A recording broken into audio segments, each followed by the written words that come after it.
Estados Unidos realizará operaciones terrestres contra el narcotráfico en Latinoamérica.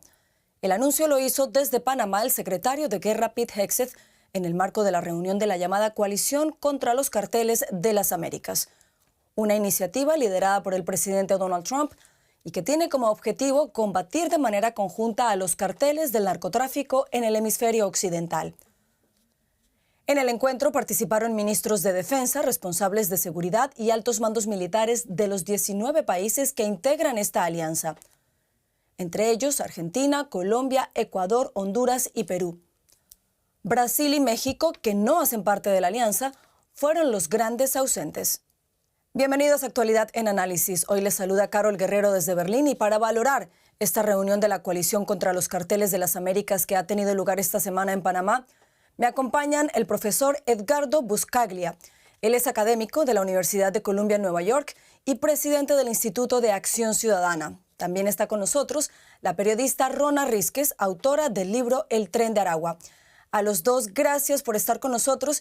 Y quisiera comenzar con usted, profesor Buscaglia, para que me diga qué lectura hace usted de este plan anunciado por el jefe del Pentágono, Pete Hegseth, de realizar operaciones terrestres contra el narcotráfico en los países de América Latina que integran esta alianza. Bueno, las propuestas de Donald Trump desde que llegó al poder por segunda vez se han basado en la militarización de todos los problemas de cooperación internacional que enfrenta Estados Unidos. Lamentablemente, la militarización en la lucha contra la delincuencia organizada nunca ha dado resultados adecuados.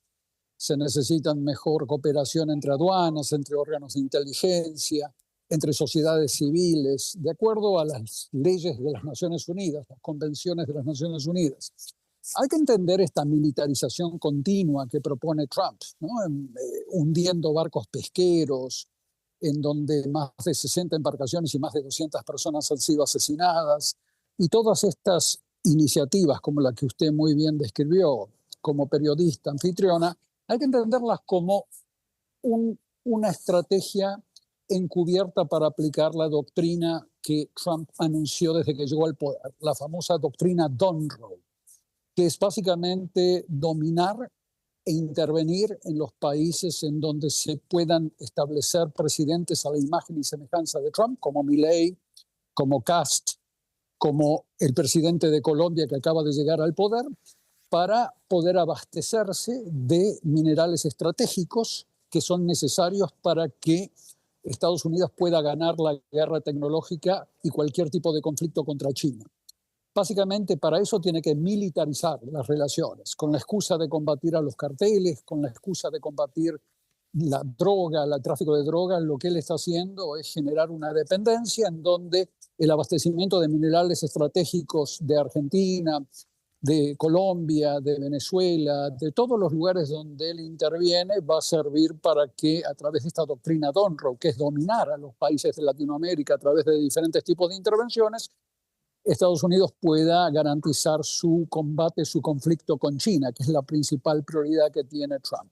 Es más intervencionismo, más militarización que siempre ha fracasado.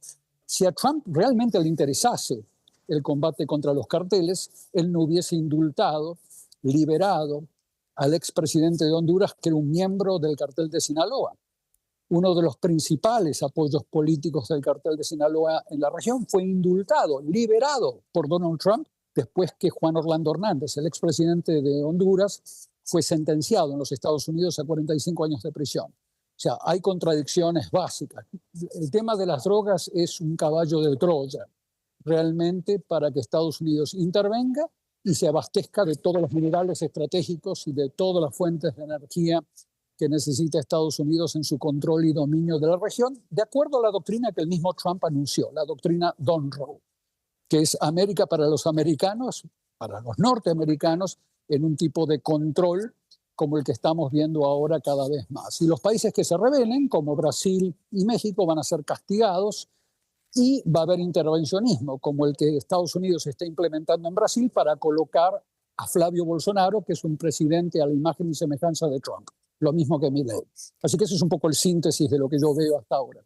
Bueno, antes de hablar más a fondo sobre México y Brasil, le quisiera preguntar a Rona cuáles serán los mayores desafíos de esta coalición contra los carteles, teniendo en cuenta todos los grupos ilegales que hay en la región.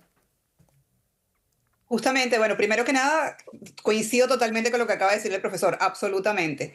Y sobre los desafíos y los retos, bueno, creo que ya los primeros retos son muy evidentes. El hecho de que no estén incluidos en esta coalición México y Brasil, que tienen grupos bien significativos, y no incluyo, no menciono Venezuela porque se da por descontado que Venezuela es en este momento un país que está bajo el tutelaje de Estados Unidos, así que cualquier cosa que diga el gobierno de Estados Unidos, pues desde Venezuela se tiene que acatar. Pero en el caso de Brasil y México es bien llamativo porque justamente son dos de los países que tienen grupos de crimen organizado muy poderosos, como los carteles mexicanos, que pues todo el mundo conoce, y como los grupos brasileros, como el PCC y como el Comando Bermejo y otros. Entonces, es bastante llamativo que no hayan sido incluidos porque si en verdad se trata de una lucha para combatir al crimen organizado, pues dejar por fuera a Brasil y a México y a estos grupos, pues ya eso llama la atención. Luego, nos encontramos con una diversidad de grupos, o sea, hay una... lamentablemente una mala costumbre, no sé cómo llamarlo, una mala práctica, que es estandarizar y unificar todo. Son todos grupos de crimen organizado, trafican con droga o están involucrados en X cantidad de delitos, todos son iguales. Y resulta que no, o sea, no son iguales. No son iguales las maras al cartel Jalisco, no son iguales, no es igual la FARC a el Tren de Aragua, no es igual el Comando Bermejo a otro grupo cualquiera que haya en la región. Entonces, eso es importante. Cada grupo debe ser caracterizado y perfilado. Cada grupo tiene condiciones y características muy particulares y eso debe ser entendido para poder combatirlo seriamente, porque si no, comienzan a darse situaciones erráticas, como por ejemplo la detención de 238 venezolanos que ocurrió el año pasado en Estados Unidos, que eran migrantes y que fueron enviados a la cárcel del Secot en El Salvador con el argumento de que eran miembros del Tren de Aragua y cuando se dan cuenta, pues ninguno era miembro del Tren de Aragua y todos quedaron en libertad, o sea, tuvieron que ser liberados, pero además primero les violaron los derechos humanos y se cometieron una serie de errores, incluso desde el punto de vista del procedimiento judicial. Entonces es muy importante entender que todos estos grupos tienen diferencias y entender esas diferencias para poder en verdad combatirlos, si es que hubiera una intención seria de combatirlos, ¿no? Y de acabar con el crimen organizado en la región, como lo hemos visto hasta ahora. Pero además hay otro problema, y es que lamentablemente cuando hablamos de crimen organizado en América Latina, hablamos de poder político. O sea, muchos de los grupos criminales que operan en la región tienen vínculos con el poder político en distintos niveles, desde el poder más local, alcaldes, concejales, etcétera, hasta el poder más alto, que son, bueno, los poderes, el poder ejecutivo, desde el punto de vista de la presidencia de la República, del Parlamento, desde el poder legislativo, o sea, y el poder judicial, obviamente. Entonces, hay unos vínculos allí que es muy importante también conocerlos para poder saber cómo vas a atacar o cómo vas a combatir o cómo vas a lograr neutralizar las operaciones de estos grupos. Y lo otro que es muy, muy importante también es que, bueno, insisto, ya el hecho de que haya una exclusión de países, pues eso tiene un efecto. O sea, ¿cómo puedes avanzar si no estás considerando a México, que además los dos de los países más grandes de la región? O sea, ¿cómo puedes avanzar si no estás considerando a estos países, ¿no? Luego, hay otra serie de efectos en este procedimiento, ¿no? En estas acciones. ¿Qué pasa si tú con los países que ya estás operando comienzas a combatir el crimen organizado? Estos grupos se van a mover hacia dónde? Hacia Brasil, hacia México, porque ahí no está aplicando la coalición, por ejemplo. Entonces, son una serie de factores que yo creo que no se están considerando o que se están omitiendo porque a lo mejor, como dice el profesor, la intención real no sea necesariamente la de combatir al crimen organizado en América Latina. Profesor, a propósito de esto que destaca Rona, le quisiera preguntar entonces qué tan eficaz puede ser una estrategia de cooperación en seguridad en el hemisferio occidental sin la participación precisamente de México y de Brasil. Es un disparate, como usted muy bien señala. Brasil y México son las principales fuentes de dinero asociado a la delincuencia organizada, que en su mayor parte se integra en la economía norteamericana. Si uno no incluye una cooperación fluida, adecuada, entre órganos de inteligencia, órganos de aduana, órganos tributarios, todas instituciones civiles en donde hoy no existe esa cooperación entre Brasil, México y Estados Unidos, cualquier tipo de esfuerzo para combatir a la delincuencia organizada va a fracasar.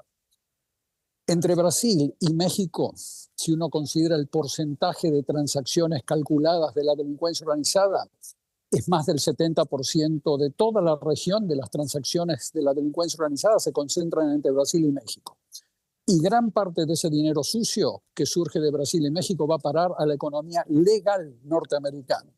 O sea que, nuevamente, lo que ustedes están viendo es un caballo de Troya. Realmente lo que está haciendo Trump a través de su doctrina Monroe es generar una militarización de los países en donde él tiene inversiones asociadas a minería, asociadas a petróleo, en donde sus propios hijos están metidos en esas inversiones.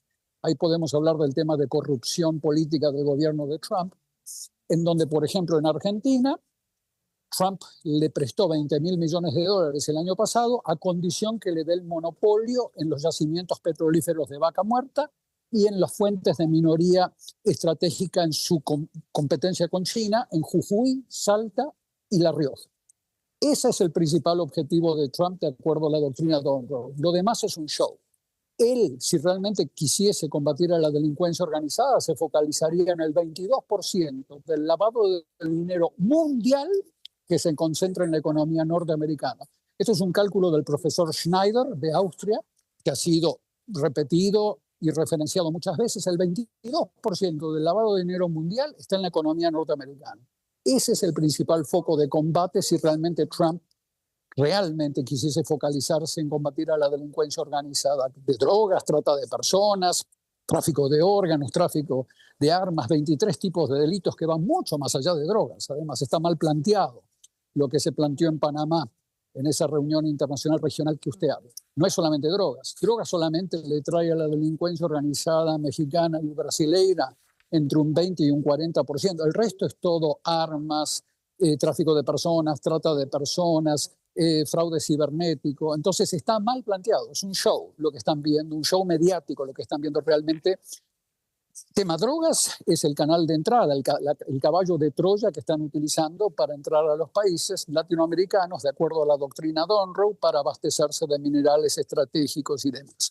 Y finalmente, como bien dijo mi colega, la periodista Rona, claramente, si no se combate a la corrupción política, es imposible desmantelar a la delincuencia organizada de Centroamérica, brasileña o mexicana. Y el único caso de sentencia efectiva de la justicia norteamericana contra un expresidente latinoamericano fue el de Juan Orlando Hernández, el expresidente de Honduras, y Trump lo liberó a cambio de dinero, a cambio de negocios con el nuevo régimen de Honduras que está en el mismo partido de Juan Orlando Hernández. O sea, lo que ustedes están viendo es una corrupción mediática, corrupción política que está llevando adelante Trump para asegurarse inversiones en estos países en donde se han instalado presidentes que son a la imagen y semejanza de Trump, como por ejemplo Bukele en El Salvador, Cast en Chile, Milei, Espriella de la Espriella en Colombia, el protectorado de Venezuela, como bien indicó la colega. Son todos mecanismos de control de inversiones en donde están asociados sus amigos y sus hijos. Entonces estamos viendo realmente una farsa en ese sentido en cuanto a cooperación real, de acuerdo a las leyes internacionales de la ONU que claramente establecen cómo se coopera para combatir a la delincuencia organizada. Ante todo, el lavado de activos, donde tiene que haber una cooperación entre sociedad civil y órganos del Estado, que no se ve en ningún país latinoamericano en este momento, ni siquiera en México, ni en Brasil, ni en Argentina, ni en Chile se ve adecuadamente una cooperación internacional en esas áreas.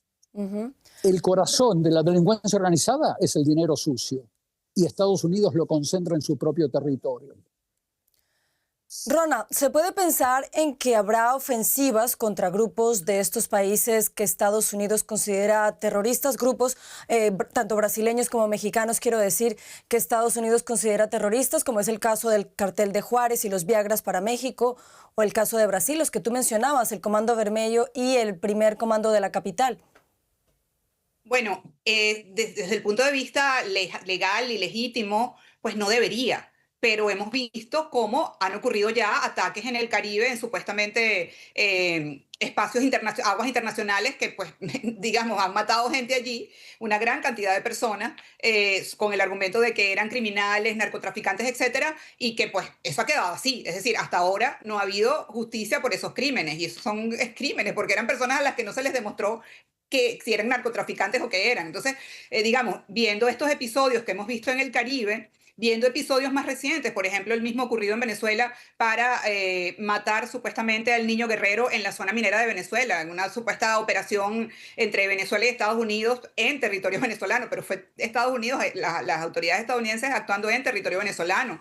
Y lo que vamos a comenzar a ver, que ya de hecho hay una abreboca de esto, que son los bombardeos nuevamente en Colombia, y ya comenzó, ya hubo uno esta misma semana que lo anunció el propio presidente de la Espriella. Entonces, digamos que no necesariamente va a haber a lo mejor un ataque en el medio de Río de Janeiro, por decirte algo, pero bueno, hay zonas fronterizas, hay mar, o sea, hay mucha posibilidad de que Estados Unidos sí ataque algunos de estos, o lo que ellos consideran operaciones de estos grupos. Es decir, yo siento que de alguna manera lo que ha pasado con Venezuela, y no porque sea venezolana, o sea, yo creo que si lo viéramos con bastante objetividad, lo que ha pasado con Venezuela ha sido una especie de experimento para después ir extendiéndolo a otros países de la región. O sea, someter a los migrantes, bombardear embarcaciones de supuestos narcotraficantes de zonas, o sea, sí, puede que sean narcotraficantes, pero eran los obreros del narcotráfico en todo caso, no eran los jefes de los carteles. Entonces, cuando vemos que Estados Unidos ha ido escalando, o el gobierno de Donald Trump ha ido escalando en esto, pues yo creo que debemos preocuparnos y pensar en que muchas cosas pueden seguir pasando, ¿no? Claro, hay las contradicciones, y volvemos a las contradicciones que señalaba el profesor. O sea, entonces vemos cómo se supone que están, en nombre de la lucha contra el narcotráfico, han estado matando, porque es matar gente, sin juicio, sin proceso, sin nada. Pero al mismo tiempo vemos como personas que ellos tienen, incluso por las que tienen recompensas, siguen en este momento en el gobierno venezolano dirigiendo el país bajo el tutelaje de Estados Unidos porque, bueno, les conviene, les interesa, y no están procesados como lo está haciendo, por ejemplo, Nicolás Maduro, que es un poco también el caso de Juan Orlando Hernández. O sea, ¿por qué liberar a Juan Orlando Hernández? ¿Por qué liberar a los miembros de la MS-13 que estaban que estaban en Estados Unidos y que eran parte de un proceso que se seguía de investigación contra el presidente Bukele? ¿Por qué fueron enviados a El Salvador en lugar de demostrar cuál era la responsabilidad y el vínculo entre esos pandilleros y el presidente Bukele en Estados Unidos? O sea, si hubiera una lucha seria contra el crimen organizado, otras serían las señales, es lo que me parece a mí. Y el alcance, definitivamente, puede ser impredecible. Insisto, hay fronteras, eso que ocurrió con el caso del niño guerrero, eso está al lado, o sea, al lado de Brasil. Cuando digo al lado, o sea, es un territorio en el que he estado, y está en un helicóptero, es, no sé, 1 minuto, 2 minutos, y ya estás del lado de la frontera de Brasil. Es decir, eso creo que hay que tener esa perspectiva bastante clara. Y en el caso colombiano igual, o sea, Colombia, Venezuela, Ecuador también está allí después. O sea, creo que es un tema bastante delicado. Profesor Buscaglia, en el marco de este encuentro en Panamá, el secretario de Guerra o de Defensa de Estados Unidos, Pete Hegseth, pidió encarecidamente a los integrantes de esta coalición antidrogas integrada por 19 países abandonar la Corte Penal Internacional, órgano que Washington considera una amenaza a la soberanía nacional. ¿Cómo se puede entender este pedido de Hegseth? Bueno, principalmente porque gran parte de los operativos militares norteamericanos, no solamente en Latinoamérica, como lo que mencionaba la periodista Rona, el bombardeo de embarcaciones, de más de 60 embarcaciones en donde más de 200 personas han sido asesinadas, pero también intervenciones en Irak, intervenciones en Siria, intervenciones en Afganistán, han estado sujetos a un cuestionamiento de las fuerzas militares norteamericanas por crímenes de guerra y crímenes de lesa humanidad. Entonces, en Estados Unidos, los diferentes gobiernos, no solamente el de Trump, desde el gobierno de Bush hijo hacia adelante, han estado empujando para no solamente no formar parte del Tratado de Roma, que es el tratado que estableció la Corte Penal Internacional, pero también el de atacar a los miembros, a los jueces de la Corte Penal Internacional para neutralizarla. Estados Unidos desde hace muchos años, desde comienzos del milenio, ha estado del lado equivocado de la historia. Estados Unidos ha estado del lado de los dictadores, del lado que siempre ha ocurrido en mayor o menor grado durante la Guerra Fría. Pero ahora, sin un justificativo de Guerra Fría, estamos viendo a Estados Unidos del lado de la delincuencia organizada. Como bien señalaba la periodista Rona, el caso de Venezuela es otro ejemplo, no solamente el de Juan Orlando Hernández, que era el expresidente de Honduras. En Venezuela ha estado gobernando la delincuencia organizada. La delincuencia organizada en Venezuela es una delincuencia organizada de Estado, con Maduro y después del secuestro de Maduro con esta Delcy Rodríguez, es delincuencia organizada. Trump está dispuesto a gobernar con la delincuencia organizada en diferentes países en la medida que esos países le entreguen sus recursos y continúe la corrupción que Trump puede controlar. O sea, lo que está haciendo Trump es básicamente aceptar a la delincuencia organizada en Venezuela, en Honduras y en Argentina, donde hay casos de delincuencia organizada de Estado con el gobierno de Milei, en la medida que estos países le entreguen los recursos de minerales y energéticos a Trump. Recuerden que la primera reacción de Trump cuando Maduro fue secuestrado junto a su señora y llevado a New York fue: ahora vamos a tener todo el petróleo. Ahora solamente hablaba de petróleo, no hablaba de democracia ni de liberar a Venezuela. Hablaba de petróleo.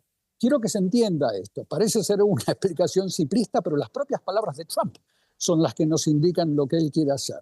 Todo este asunto de combatir a los carteles de la droga, sin mencionar trata de personas, tráfico de migrantes, tráfico de órganos, fraudes cibernéticos incalculables desde el lado mexicano, todo tipo de desapariciones forzadas, que son también fuentes de dinero de la delincuencia organizada que el gobierno americano nunca menciona, terminan caricaturizando a la delincuencia organizada como un problemita de drogas y solamente intervienen en los países que no se le someten. Trump tiene una política que o te cuadras o te invado, que es básicamente lo que ha venido haciendo en Latinoamérica a través de la implantación de la doctrina Monroe, con D de David. Ese es uno de los grandes problemas que estamos enfrentando. Trump se asocia a gobiernos de la delincuencia organizada en la medida que esos países le entreguen sus recursos, su petróleo, a Estados Unidos. Y en ese sentido, él coloca esta doctrina en Latinoamérica como un mecanismo para asegurarse el abastecimiento de minerales y de energía en su competencia con China. Ahí tenemos que poner la atención, porque básicamente el Pentágono, a través de este grupo de trabajo conjunto que también establecieron este año, recordarán ustedes que Donovan también estuvo en Panamá, que es el jefe del Comando Sur del Pentágono, han estado tratando de siempre intervenir o entran a través de mecanismos de cooperación, como señalan estas reuniones show que ustedes vieron con Hexet, o entran a través de invasiones o de tratar de imponer un presidente como Flavio Bolsonaro en Brasil, o como han tratado de atacar a la presidenta de México. Entonces, ahí estamos, o te cuadras o te invado. Y cuadrarse quiere decir entregarle los recursos energéticos y minerales al gobierno norteamericano para que puedan competir con China en la competencia global que se está aconteciendo realmente ahora. Así que ahí estamos con esta situación tan penosa. Si quisiesen combatir la delincuencia organizada en serio, en este momento tendríamos que ver a miles de fiscales norteamericanos con latinoamericanos focalizándose solamente en tráfico de drogas, trata de personas, todo tipo de bienes y servicios, focalizado en el lavado de dinero que está aconteciendo en Estados Unidos. Estos son estudios científicos que desde hace 20 años se vienen publicando, en donde el 22% del lavado de dinero mundial está en territorio norteamericano. Desde hace décadas, profesor y Rona, se viene hablando de cuál es la mejor vía para combatir el narcotráfico. Hemos visto diferentes estrategias. Por ejemplo, en México vimos la estrategia de Felipe Calderón, que era la guerra frontal contra el narcotráfico. Luego vimos a López Obrador con abrazos no balazos, que es una política que también implementa la actual presidenta Claudia Sheinbaum. En Colombia vimos la política de seguridad estricta y dura de Álvaro Uribe, y luego vimos a Gustavo Petro, tratando de negociar con estos grupos, algo que terminó en un completo fracaso. ¿Cuál es entonces la vía? Porque si no es la militar, pero la otra tampoco da resultados, ¿cuál es la vía? Empiezo contigo, Rona. ¿Cuál sería esa vía para lidiar con este problema que viene afectando a la región desde hace décadas? Antes de entrar en esta respuesta, quería completar la participación anterior del profesor sobre por qué salirse de la Corte Penal Internacional. Impunidad. O sea, lo que se busca y lo que describía muy bien el profesor es impunidad. O sea, que nadie cuestione las violaciones a los derechos humanos, los delitos de lesa humanidad, los delitos de guerra, que nadie cuestione eso, que no haya ninguna autoridad que cuestione ese tipo de acciones que se han estado cometiendo y que podrían seguirse cometiendo en nombre de la supuesta lucha contra los carteles. Ahora, sobre las soluciones. Bueno, definitivamente no es una cosa tan sencilla como sacar un formulario de soluciones, pero hay cosas que son obvias y una de ellas es la atención social, o sea, el tema social. Eso es fundamental. En la medida en que tú tienes países como, por ejemplo, Venezuela o Colombia, donde a partir de la minería ilegal, de la explotación minera irregular, de los grupos armados que operan, se comienzan a generar redes de tráfico de migrantes, de trata de mujeres para explotación sexual, de esclavitud. O sea, todo este tipo de cosas están conectadas con lo social. ¿Por qué los chicos caen en eso? ¿Por qué la FARC o el ELN puede reclutar a chicos de 12, 15 años? ¿Por qué un grupo armado puede tener en una favela a chicos reclutados? Porque son chicos que no tienen oportunidades, que no tienen opciones en la vida, que tienen realmente condiciones muy limitadas, no solamente por la pobreza, sino por la falta de atención desde el Estado, desde los estados, a las comunidades más empobrecidas y más vulnerables. Entonces creo que el tema social es fundamental en cualquier lucha contra cualquier tipo de dinámica criminal. O sea, ¿cómo puedes combatir el crimen organizado? Sí, persiguiendo el dinero perfectamente, pero también tienes que evitar que las personas, que los jóvenes, que los niños sean reclutados y sean víctimas de estos grupos criminales. Y para hacerlo tienes que darles oportunidades. Y lo que vemos es que en la mayoría de nuestros países esas oportunidades lamentablemente no existen. Y por eso también, además eso es otra cosa que es una derivación que también lleva al otro problema que ha, entre comillas, combatido Donald Trump, y es la migración. Entonces creo que es un foco en del que no se habla. Fíjate que ese programa o esos planteamientos no hablan de más educación, más oportunidades laborales, empleo sencillo. Eso no se habla. Profesor Buscaglia, ¿cuál es su perspectiva al respecto? Mira, desde el año 2000 venimos publicando junto a 67 colegas expertos, desde que yo trabajaba en las Naciones Unidas y después como académico, trabajos empíricos basados en datos duros. Datos duros quiere decir que no son de percepción, son datos duros que surgen del sistema judicial, del sector privado, de la sociedad civil, como bien señalaba mi colega hace unos segundos, y ante todo de los casos de corrupción política. 67 colegas del planeta estamos de acuerdo para que bajar la delincuencia organizada, como se bajó en Bulgaria, en Rumania, en Polonia, como producto de entrar a la Unión Europea, es primero y ante todo tener un sistema judicial que sea más accesible, un sistema judicial que tenga menos niveles de corrupción y un sistema judicial que tenga resoluciones mucho más coherentes y consistentes con alta calidad. Esos tres factores en los sistemas judiciales tienen que darse como se vieron en los países que entraron a la Unión Europea a partir del 2000, 2005, etc. Bajó la delincuencia organizada. Pero eso se tiene que dar también con un sistema regulatorio en donde el sistema bancario, los joyeros, las inmobiliarias, contadores públicos, notarios, escribanos, también formen parte del combate al lavado de dinero. Entonces ahí tienes que tener mecanismos en donde el mismo sector privado se autorregule a través de regulaciones en donde los bancos, y no solamente los bancos, todos estos actores no financieros tengan los radares bien puestos adentro de sus empresas para detectar casos de lavado de dinero y denunciarlos. También estos países de la Unión Europea que hicieron esto, bajaron la delincuencia organizada en los últimos 25 años.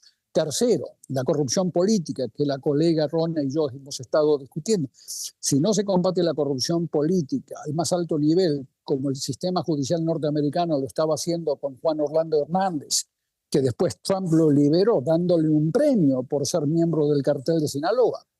Si no se combate esa corrupción política, no baja la delincuencia organizada. Y finalmente, no voy a repetir lo que muy bien explicó mi colega hace unos minutos, el aspecto de sociedad civil es clave.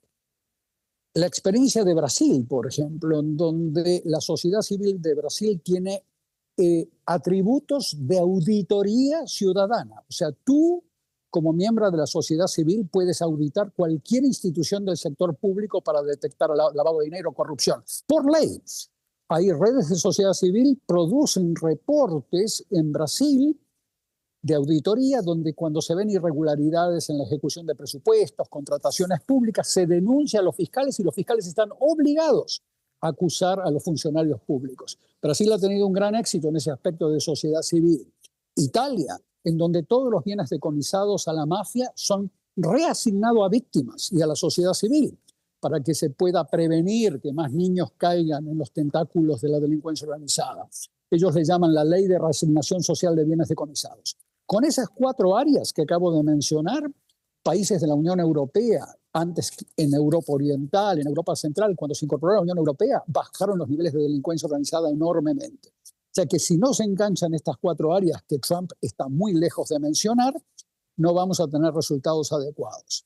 Ahora, si uno está en un show mediático donde existe un caballo de Troya, que es combatir a los carteles, con la excusa de combatir a los carteles militarizas, tomas control de los países en donde tú tienes todas estas relaciones corruptas, como con el gobierno de Milei, con el gobierno de Kass. Vamos a ver lo mismo con el gobierno del Espriel ahí en Colombia. Bueno, vamos a seguir de mal en peor con la delincuencia organizada creciendo y causando tsunamis de sangre en todos estos países. Así que esa es la propuesta que les dejo y creo que tenemos una gran coincidencia con la colega en estos aspectos clave para poder ver reducciones de la delincuencia organizada. Hasta China está aplicando estas 4 áreas que acabo de mencionar y logran controlar a la delincuencia organizada con mucho más éxito que Estados Unidos. Pues estaremos muy atentos a lo que ocurra con esta coalición contra los carteles. Profesor Eduardo Buscaglia, autora Rona Rísquez, gracias a los dos por habernos acompañado en Actualidad en Análisis. Un placer, felicidades. Un gusto, gracias.